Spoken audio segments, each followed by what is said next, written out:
Greetings and salutations, board game fans. This is the Dice Pirates Podcast, episode 33. We are bringing you a review of Libertalia Winds of Galecrest, the new release by Stonemaier Games, the remake of the original Libertalia.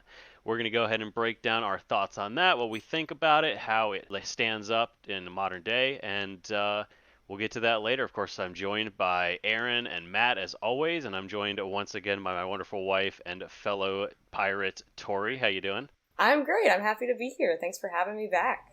It was awesome to have you on last time. I'm glad we were able to get you back on. And of course, we have to deal with Aaron and Matt, as always. So we'll make do.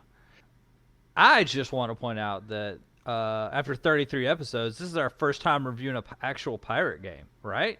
Am I crazy? That's true. This is a landmark moment. The Dice Pirates tackling a pirate game. We're finally on brand. The only thing we're missing is the fact that this game does not have dice, but we'll get there. Not a single 33 episodes.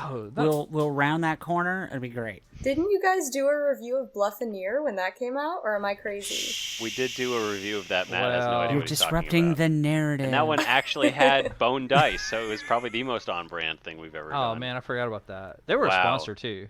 Yeah. Come on, Matt. I mean, never mind. Bluffaneer is the best pirate game. Clearly, the better one. Much better than this game we're going to talk about tonight. I'm sure. Well, how to make sure you get handed another sponsorship deal 101. Bluffaneer is available at your local Target for $10. That's why we don't ever have anyone on the show who actually knows what they're talking about, because then we just immediately are shown for the buffoons that we are. Call me Malcolm Gladwell, because I am revising history.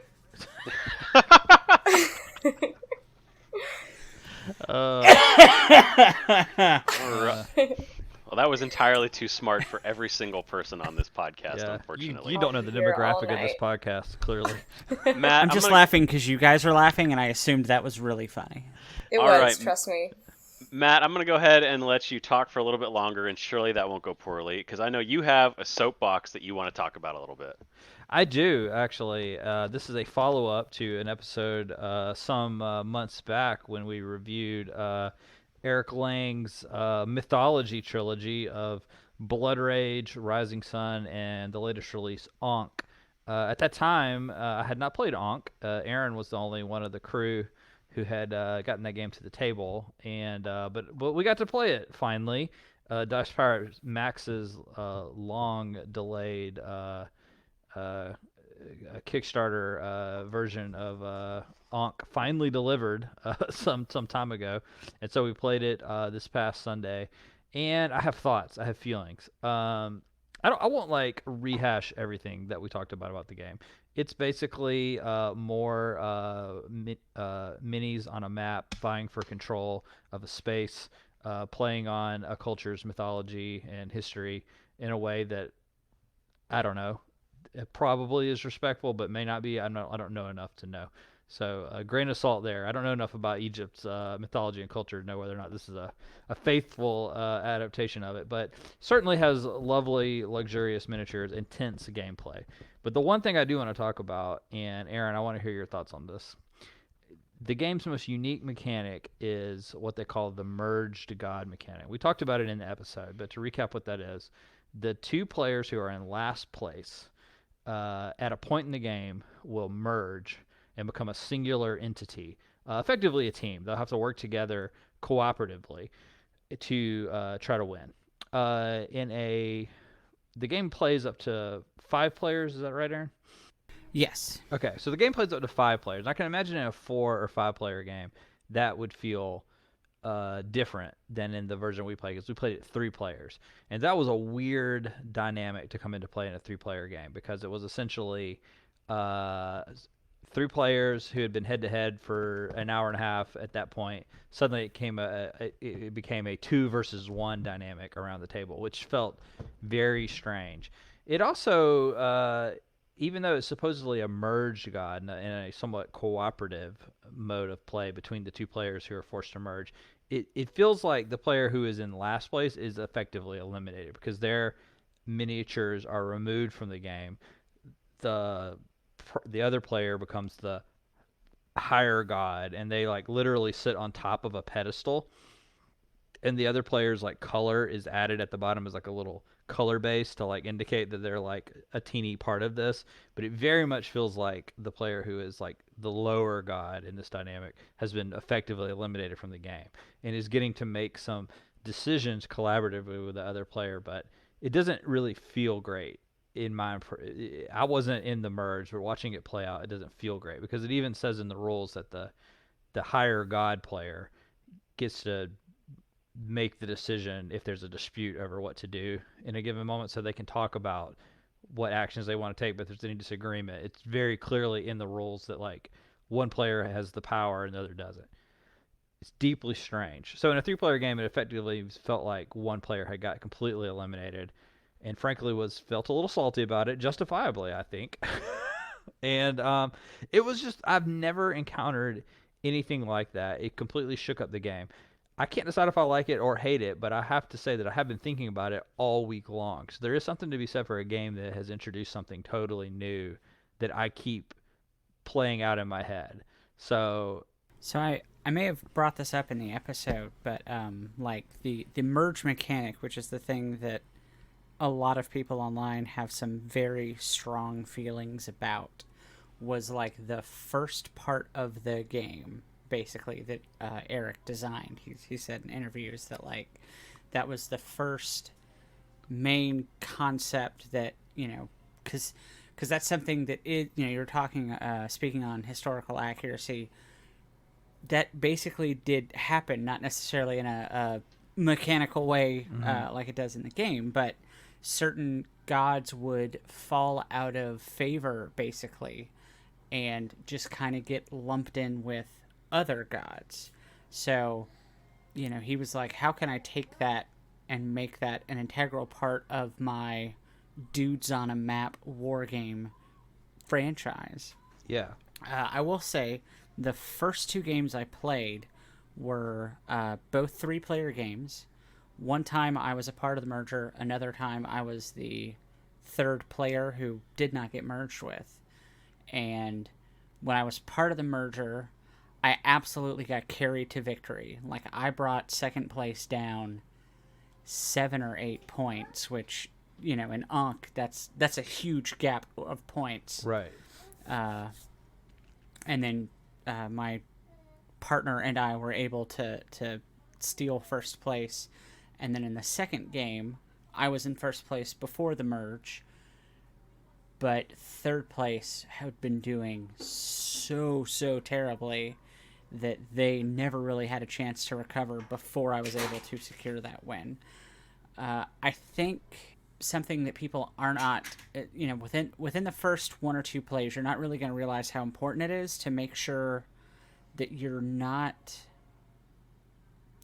don't want to necessarily leave last place super duper behind, because all it takes is one person to have one really good turn, and now suddenly you're in 2nd to last place, and you care a lot more about what last place is doing. I'm sorry to interrupt. I just really appreciate this conversation because I haven't played Ankh yet. But I want to echo some of what Aaron was talking about, which is that it seems like the game does kind of speak to the cultural shifts that happened in Egyptian religious practice. In particular, I'm kind of curious if Aten is a god. There was this whole episode in like circa 1300 BC when there was this god, Akhenaten. He was born Amenhotep, I think. But he totally changed the Egyptian religious system to being, I think scholars kind of debate it now, but they think potentially monotheistic, where Egyptians were just worshipping the sun, Aten. And it was like this huge cultural shift. And fun fact, Akhenaten's, I think we believe his son was Tutankhamun. So, who also kind of restored some of this sun worship, which is just interesting. So I'm kind of, I would be fascinated to know if you can play as Aten. And if not, then that should be in some expansion pack where you have the ability to just destroy everyone and create a monotheistic system.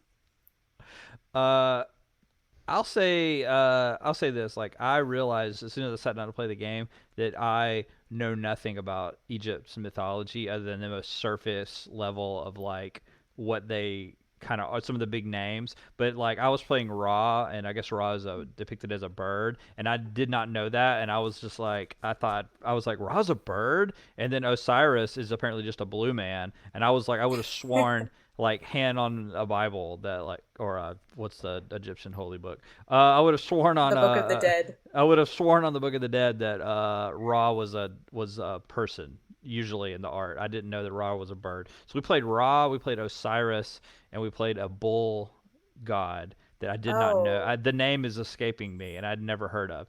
So is there that is a lot there. Hathor? The name that doesn't ring a bell, but it is really interesting how they have these unique like asymmetric powers. But the overall like vibe of the game reminded me of the American Gods book by Neil Gaiman, where with the way it kind of plays with this idea of like gods like kind of get energy and relevance from worshippers, and so that's a part of the game. Is like they're basically trying to get like the last remaining worshippers as the pantheon changes and Oh, dwindles that's down. so cool. So And it's sort of, American Gods is amazing. Neil Gaiman sponsor us.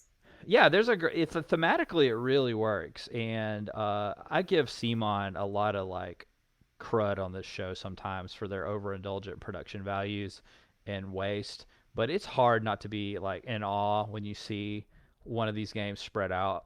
I can't overstate how good these minis look. The gods are like oversized, like big old honking minis that are so detailed. I spent half the game just like turning my little raw miniature statue around and around, just looking at all the details. Anyway, we've talked way too much about this game that we've already reviewed in detail. It's really interesting. It's not like anything I've ever played, and I got to give it at least that. A game that I'm really been talking and thinking about all week. As much as we play board games, to have something that I did not expect come to the table that really got me thinking, that's something worth getting excited about as a gamer. So It's really neat when a game can capture your attention that way. Speaking of capturing someone's attention, we're going to go ahead and jump over to Bitter Board Gamers. We're going to find out people who were not captured by the game that they were playing. In fact, they were put off by it. I'm going to go ahead and read you guys some one-star reviews, and you guys are going to try and figure out which game I am talking about. You Let's guys do ready? this. I'm pumped. Absolutely. All right. Your first review. This game is winnable by camping on spaces and letting other people kill each other because you're basically untouchable. Pretty big flaw in the design. Ooh. Camping on spaces and let other people kill each other because you're basically untouchable. Is it possibly Crusaders? It is not Crusaders, no. Let me go ahead and give you guys a second review. King of Tokyo with more plastic? I don't care for King of Tokyo. Didn't care for this. That's so funny because I was about to guess King of Tokyo and I just like talked Is myself it out of Gekido? it. It's Gekido! Gekido. Wait, I don't Talking understand. about Simon. I don't understand what they are saying in that game. Like, why like are you untouchable when you're on the space? It's been a while since I've played Gekido. Some spaces give you bonus to your defense, and so theoretically you could just sit there. Although I think maybe they may have been playing incorrectly because then, I mean, it's like other people can. I don't know. I think they were playing wrong. But there are spaces that give you more defense. I refuse and rebuke any and all criticism about Gekido bot battles. That is a fantastic game. It was stupidly overproduced and Yes. criminally overpriced. So overproduced. Yeah. Simon did a bad job producing that game, I will fully admit. However, as a game, as a Yes. thing that you can play, it's so good. It's really, really fun. One of my favorite memories, like of all time, of playing board games was playing that with you, Aaron, at the CMON Expo, and the game's designer fell. Oh gosh, what's his last name? Barros. Phil Barros came up to talk to us about the game, and I was doing very poorly, and he was coaching me, trying to give me some tips on how to win, and I still didn't win with the designer of the game, like basically trying to hack the game for me. So Shocking, that honestly. was that was somehow still a favorite memory. It's a better game than King of Tokyo, even though it has that exact same vibe. Yes. But there's a Yes. reason King of Tokyo has sold a bajillion copies is because it's like cheaply made. It's just like little standees, and it's cheap to make and mass produce. And yeah, this game has large, oversized, pre-painted miniatures for all the robots that are fighting. Is basically the deal. They And are they are awesome. delightful. They are delightful in every way. They're fun to play with. They're fun to look at. It's like you feel like a kid playing with toys every time you Hold on. spread it out on the The table. little cat that looks like it got lost. I was about to say, everybody name their fighter, because I'm the cat. Ooh, I gotta pull them up. It's been a while since Oh, I I'm played like it. the armored samurai Tetsubot. That's one of my favorites. I'm gonna go with the guy with the 6 arms and the like blender in his chest. Oh, nice. Yeah. I'm gonna have to dig that off the shelf. Like now that we're talking about that, I'm like, I need to get that back to the table. I like the yellow guy that's like a robot with a bunch of arms. Yeah. That was I always liked him. Or her. Why am I gendering him? It's a robot. I like that yellow robot. But you're right. It's a great game. It was just way too expensive in its early run. It just never had a shot. Definitely worth. We'll have to pull that out again because now I want to play that game again. We're gonna move on to our second review. You guys ready? Yep. Let's do this. All right. Simultaneous action selection of like 10 options paired with opponent selection consideration. Oh, and you played the right card to counter one opponent, but another player did too, and their color is randomly better than yours. Tough luck. Yuck. I have a sneaking suspicion that this is a preview of things to come in this very episode. I'm gonna say this is for the first edition of Libertalia. This is in fact from the first edition of Libertalia. Oh no. So I'm not going to read one more review from the latest release, the remake. A mediocre original, but now it's in the sky and with furries? No, thank you. With furries. No. Oh no. Oh. That makes me uncomfortable. It just feels like somebody projecting themselves. I know. Yeah, it's like, you thought about furries. Interesting. The only thing I know about Libertalia was that it was the subject of a episode of the late great board gaming YouTube show, Tabletop with Will Wheaton, and it always made me want to play it, and but then I never did. So I have nothing else to add. I just kind of wanted to bring up Tabletop with Will Wheaton. There are a huge number of reviews of the new release of Libertalia that actually are just generally disliking the art. They do not like the direction that the art took it. It's the fact that it uses anthropomorphic animals instead of like actual like grittier like pirates and stuff like that. A lot of people are very kind of put off by that. Definitely, it's an interesting direction to take it. I like the art, but of course art is very subjective. But we are going to definitely delve more into this course because we are going to be reviewing that game. So we're going to take a quick break and we'll be right back to jump into our review of Libertalia in just a second.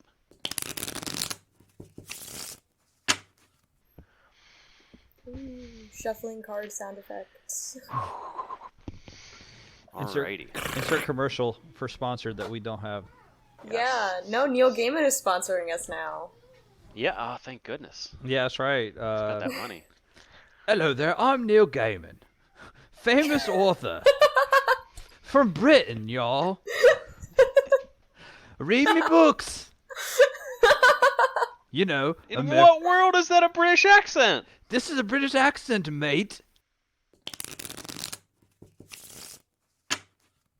All right, and welcome back to the Dice Pirates, and we're going to go ahead and dive into our main topic this week, which is a review and a look at the latest game from Stonemaier Games, which is Libertalia, The Winds of Galecrest, a game of sky piracy and fancy animal folk that is a remake of a fairly beloved 2012 release, Libertalia. And so I have not played this one, so I will probably fade into the background a bit here while the rest of the crew breaks this down. Ian, I'm going to toss it to you. What's this game all about? So, Libertalia Winds of Galecrest is, like you said, it is a new Stonemaier release. It's a remake of a 2012 game which was just titled Libertalia.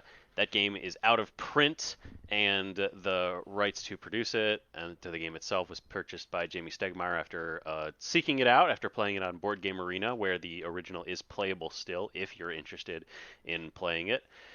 So, just came out, and it is essentially a hand management and sort of social deduction game where each round there's going to be 3 different rounds, and in each round you are going to go ahead and get a random assortment of 6 cards that are going to be in your hand, and everybody else gets the exact same cards. And this is where sort of the social deduction part of the game comes in, is because each card has a unique power that is associated with it. And so over the course of each round is broken down into days, and each day you have the option to gain loot tiles, which are going to give you doubloons, which are going to be the points at the end of the game. And so big part of the game is figuring out which card is best to play.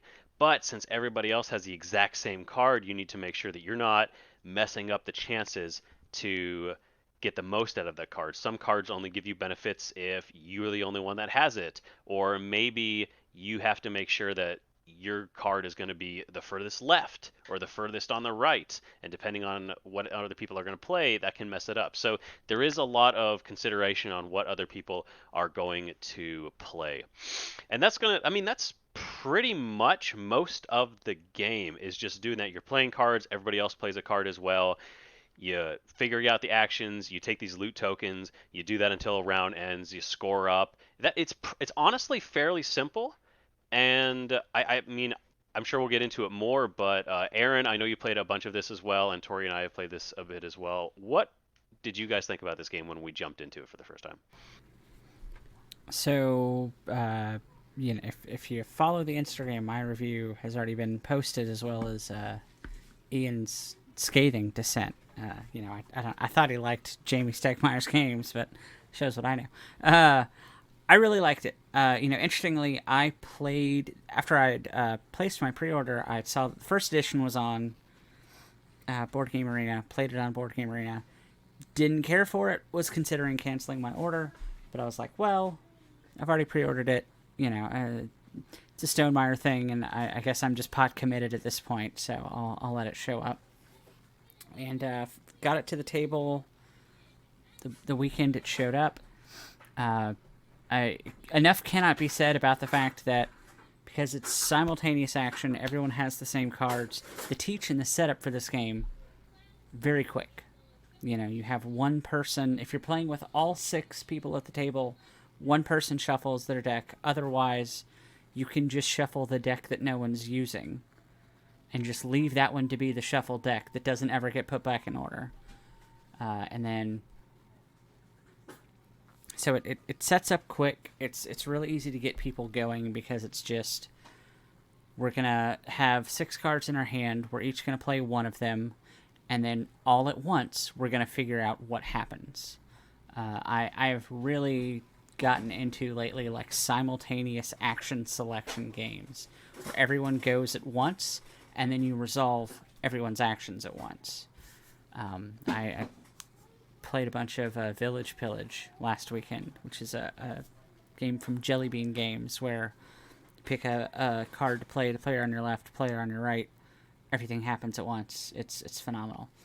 So, sets up very quickly, easy to understand. You've got nice big.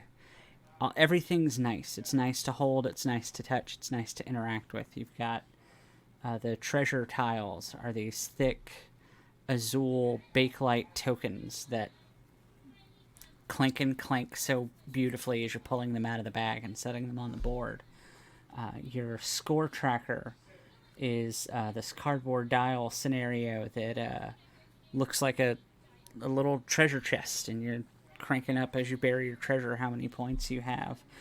In the first edition of the game, the points track was like a board that you had that was just a sideboard that was its own thing, that was just a bunch of numbers in a circle counting up. So you don't have to worry about somebody bumping the table because it's on the little cardboard thing and it's friction set in place. The component design in the game is absolutely Yeah. fantastic for sure. I mean, yeah, between the treasure chest and if you spend enough to get the metal doubloons, I mean, metal coins are always amazing. You'll never complain about those. It adds so much to every game, and you get a little tray to put everything. And I mean, yeah, it's a Stonemaier game, so you expect things to be made with a certain amount of love, and there's a tension in them, and it really is like really nice to hold. And I also liked that they put a lot of effort into making sure that you could play multiple different ways, because if you flip the board over, there's a whole host of new actions that can be taken, and it changes the way the game plays. And so I liked that a lot because I mean it made it not only is it looks visually different, so they put effort into the art, but it also adds more to the game as well. Yeah, I certainly agree with the comments about the game being really easy to pick up. I'm one of those people who, whenever somebody explains a new board game to me, it's like I have like an out of body experience where I'm watching someone explain the rules to me, and it's just like white noise is playing, and I have to just pick it up as I go. But this wasn't so tough for me to pick up, and I agree that part of it's that, you and your opponent are using the same cards. Although I will say, and I know that this is me not getting the game or something, but I kind of find that mechanic boring. There's something about knowing exactly what cards the other person has that is sort of lackluster for me. And I get that, I mean, I'm definitely in this conversation, I'm understanding more about the idea that, oh, well, you're supposed to guess which one your opponent is going to use at a given time. But I don't know, maybe that's just not a style of gameplay that I enjoy very much. It's also I mean, that's something as well because you and I played with two players, and I mean, they did. What I will say is that they did a good job of actually including additional rules to make sure that it is playable with two people. There's an extra tile that is only for two-player games that you actually put on the board that essentially acts as almost a third person on the island, so it enables a little bit more like interaction and a little bit more strategy to it. But with fewer people, I mean, like, yeah, the knowing what the other person plays is necessarily a lot simpler, and there's a lot less dynamic. Yeah, like when we played with two people. Yeah, but I mean, any game, especially something like this, where you've got the simultaneous selection, and a big part of it relies on, I don't want to say social deduction. It's definitely not werewolf, but that kind of venue of really having to figure out what your opponent's going to do, and then trying to work your play around that. It's absolutely going to not be as strong with two as it would with more players, just because it's just you and the person across your table. Like, I'm a big fan of like Azul. Azul at two players is a completely different game than with three or four. Like, it is. It's not even. It plays kind of differently. Like, it is. It is a separate thing. You could put that in a box by itself. It is so different from having three or four players. But I mean, that is a valid criticism for sure. That with because I played it at five the couple times that I've played it now, and so there was always enough people and enough going on that you couldn't really lock down. Okay, I know that John's gonna go for that, and I know that Nick's gonna go for this, because there's just too much information. You can't know everything like you can, in a two-player game. It's a lot easier to keep track of. I know what you're going to be doing, whereas when you've got all of those people, because some of them are going to be countering other people, so there's Well, like especially because I mean, a big part of it is as you play, you're in each round you're not going to play all of your cards, so you're going to have a couple that you keep over to the next round, and so as the game goes on, you do actually have a different hand than your opponents do. You have a lot of the same cards, but depending on what you keep over. And I'm curious if you felt the same way, Tori. Like I enjoyed the later rounds way more than I enjoyed the earlier rounds because there was a little more uncertainty to it. I don't know if you felt the same way about that. Yeah, that definitely makes sense. And Aaron's explanation, because I know that you, Ian, have had the chance to play with a couple more people, but I've only played two players so far. And it definitely makes sense that it's just because the options and possibilities are limited that maybe gameplay feels a little stilted or not as exciting. But I agree that, yeah, the later rounds are a little bit more dynamic just because you do have more cards. So that makes a lot of sense. It's very similar in solo as well. Like when you're playing solo, the way that the game, because you still get the exact same cards as the Automa does, that the sort of the AI that you're playing against, and there's essentially like a formula each time you play for what card the Automa is going to play. And so as you're playing by yourself, you know what your opponent is going to play before they play it. And that really changes the way the game. And I love that they put in a solo play version. Of course, we've talked about that a lot, and I think that's great. But it kind of I enjoyed playing it solo, but it honestly takes away a lot of the game, and it's almost like a more distilled version of kind of the issues I have with the 2 and even 3 player games, is where when you know exactly what the other person is going to play, it kind of just becomes like you can plan almost the entire round out and know what you're going to need to do, and figure out exactly the best card to play for each situation. And I mean, yeah, you could ignore that and not do it that way. But I mean, it's just in general, like if you, I think, and I'm just curious to see more of your thoughts on this because you've played it with more people, Aaron. But I think in general, if you're playing this with fewer than 4 people, I don't think you're going to get the best experience. Yeah, I haven't. I've only played it a couple times that I have, and it was with 5 both times, so I can't speak 100%. This is absolutely something that will, I think, be reviewed differently depending on the number of people that people can get it to the table with. I think if you only ever played it at solo or even 2 player, it's not going to be the game that you necessarily wanted it to be. This is something that I think really was designed for 4, 5, or 6 player, and the fact that even the 2 player game has special components that they had to introduce to make the game work says a lot to the fact that you do need a higher player count. And I don't think that's necessarily a criticism against the game. Not every game needs to support every player count. I have absolutely played games that are, it's a 2 player game that technically scales to 4, but I would never play it with that many people.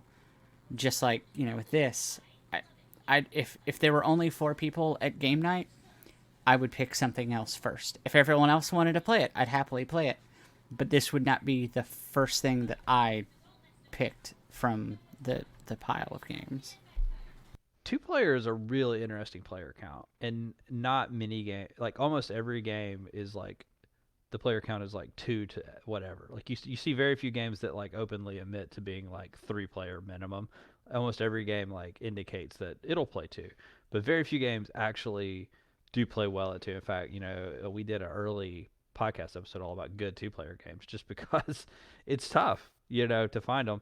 And sometimes I wish they would just like be honest and just put 3 to 6 on the side of a box. Like this is not great for 2. And when there are special, I also get leery of any game where like one of the player counts requires some special thing to make it work. Like the first one that came to mind is like I almost never play 2 player Tiny Epic Kingdoms because it is essentially a 3 player game. It has an AI 3rd player because it just doesn't work with 2 players. They put 2 on the box, but you just have to run it with an AI 3rd player that has a complicated set of rules to figure out what it does. It was like, okay, so it just doesn't work with 2 people. I get it. Let's just put 3. So maybe this is another one of those cases where the box could have been the player count could have benefited from being a little bit more dialed in. Yeah, I mean, I appreciate that they put effort into making it playable with 1 and 2 people. I think that is worth it. There is like the one other thing that I would say about the game is because you get a random assortment of cards, there are various abilities that take place at different times of each round as you're playing cards. And depending on what you get, you may not have any cards that activate in like a certain time frame. Some powers may be better than others. And depending on the random assortment of cards you get, sometimes you can get an incredible like combo, things that work really well. Sometimes the cards that you get are all just every single card is just kind of bad and there's no good options. And that is one thing that, I mean, that's part of it. That's part of the game. But that is one thing that, especially like starting with new people, and you want to get like these fun things when every single card just kind of feels bad to play. It's not amazing, and you can sometimes get stuck into weird situations. As I was playing with three people and they were playing new, I actually did after I pulled six cards out, I actually switched out a couple cards because I was like, all right, this is literally almost the exact same thing as what we did the previous round. I need to change it up. I need to get something new in there because otherwise it's going to be kind of stale and we're going to be doing the same thing over again. But all that said, a lot of the time you do get really interesting connections between the ways that things work. For instance, there is reputation track, and some cards will give you bonus points depending on how far down the reputation track you move or how far up the reputation track you move. And if you're to the left of a player, you can gain something more, but if you're there, then you get less points from another card. So there is a lot of interesting stuff to play, and we've kind of been a little bit down on the game, but I am curious as to what you guys did enjoy because I do like the game. I think there are flaws with it, but I did actually enjoy because once you get into, trying to figure out the best card to play and, you know, stacking your coins up in front of you and then counting them, there is a really fun gameplay loop there. And I'm just curious what did you guys enjoy about it? Because I know there's definitely issues, but what was your favorite part of playing? Well, I don't want to kind of jump the gun or jump the blunderbuss, as it were. Pirate humor. But I'd like to kind of talk about the art, because that's probably the part of the game that I enjoyed the most, which isn't to say that the game is bad, it's just that I really, really enjoyed the art, because it's cute. And furry comments aside, you do have just sort of these anthropomorphic animals wearing cool piratey clothes.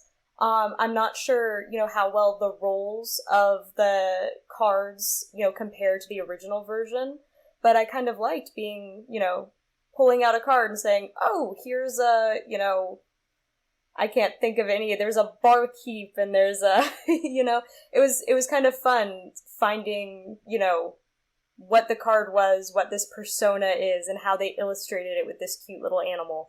Now, some of the anthropomorphic animals are more on the anthropomorphic side and less on the animal side. I remember one of them looking at it and just being like, that's just a hot woman.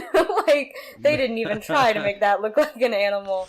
But, I mean, all things considered, I think that that's, a really enjoyable aspect of the game. The cards are just cute and interesting to look at.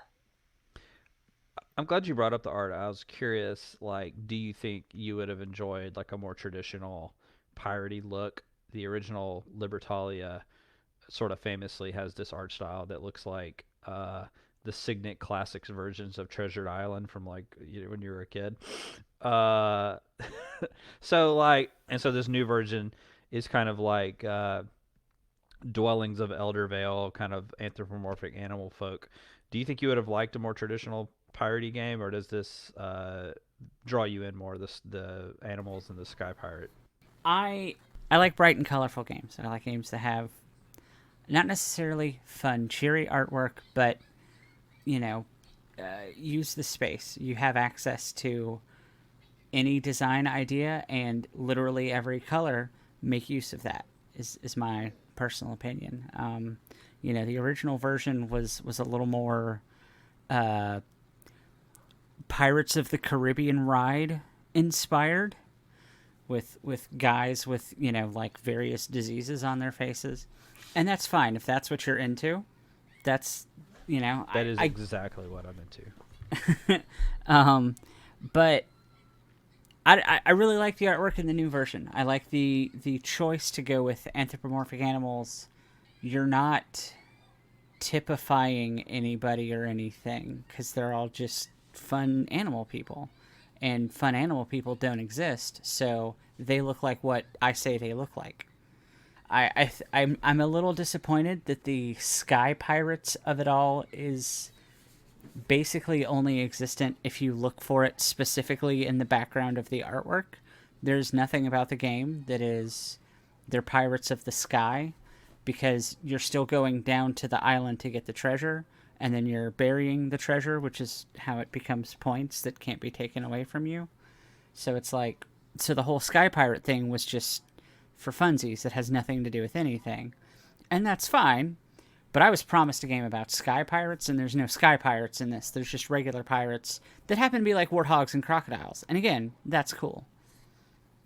But yeah, no, I like that it's more bright and colorful. I feel like that's a lot easier to get to the table. It's more eye-catching when you've got the stack of games off to the side, and when you open it up and there's, you know, these treasure chest dials that look like Dia de los Muertos, like sugar skulls. Like they have that intricate line work on them, and everyone's looking at their hand of cards, and they're, you know, these fantastical people creatures doing all these crazy things.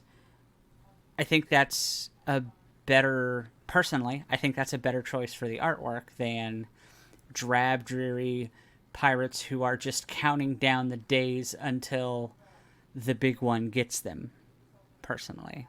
I mean, Matt, I feel like you're going to disagree. I know you like games that are all about people, you know, ink drawings, one or two colors tops, and everyone's on the verge of dying. But, you know, for us regular folk. Yeah, I mean, Shots fired. you know, my aesthetic is plague-stricken. I mean, I want like a strong sense of. I mean, wow, I want you're living in the right time. Yeah, I want a strong sense of despair in most of the games that I play. No, I don't have a strong feeling about the art. I saw it and I knew that like purists and like board game traditionalists were gonna freak out because it dared to differ. It also just, my only mild observation about the art is I just saw it and my first thought was, oh, this is the world that root hath wrought. You know, we're living in like peak animal game because of how popular Root was, and I think this. I was just about to say, sorry to interrupt you, but I was No. just thinking while Aaron was talking about the art, which I totally agree. I love it. I like it way more than if it were just crusty old pirates. And I was thinking, wow, all my favorite games to play right now involve animals wearing clothes. There's Tiny Towns, which just has the cutest little animal villagers. There's Near and Far and Above and Below. There's something about it. It's just maybe it's because we all were indoctrinated by Chronicles of Narnia, and Yeah, or Redwall. Redwall, yeah, and all those. So we just love a small animal wearing a waistcoat and carrying a sword. But yeah, I dig it.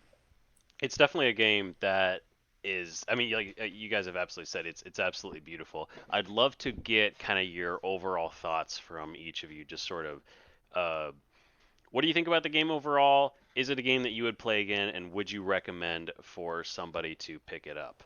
Aaron, what about you? I enjoy it. I mean, I like how quick it plays. I like how easy it is to teach. I play with a group that we do tend to get sucked in by new games a lot. You know, very, very cult of the new. So something that plays quickly, that teaches quickly, and that you can understand why you're doing things almost as fast as how to do them is always a high earner in my pod. I really liked it. I like the artwork choices. I like the mechanical changes. We tagged this in the Instagram post. Game Boy Geek has a video. If you've played the first edition and you're curious what's different, it's like a 20-minute video where he goes line item, like every tiny little change he details. And I watched that just to kind of get an idea, and I was like, oh yeah, no, I like everything that was made different in this version of the game. So if you're at all curious about it, find somebody in your group that picked it up. Pick it up yourself. I think this deserves a spot on your shelf, if only because it's a board game that plays 6 players, and it's not a party game.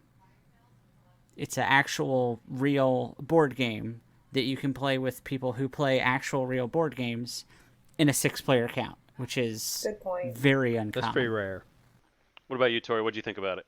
I liked it. Like I said, I might like it more at higher player counts, but overall, I'd be happy to play it again. We didn't talk so much about some of the components, like the little map tokens and the barrel tokens and, these different kinds of loot that you pick up at the end of every round if you're lucky.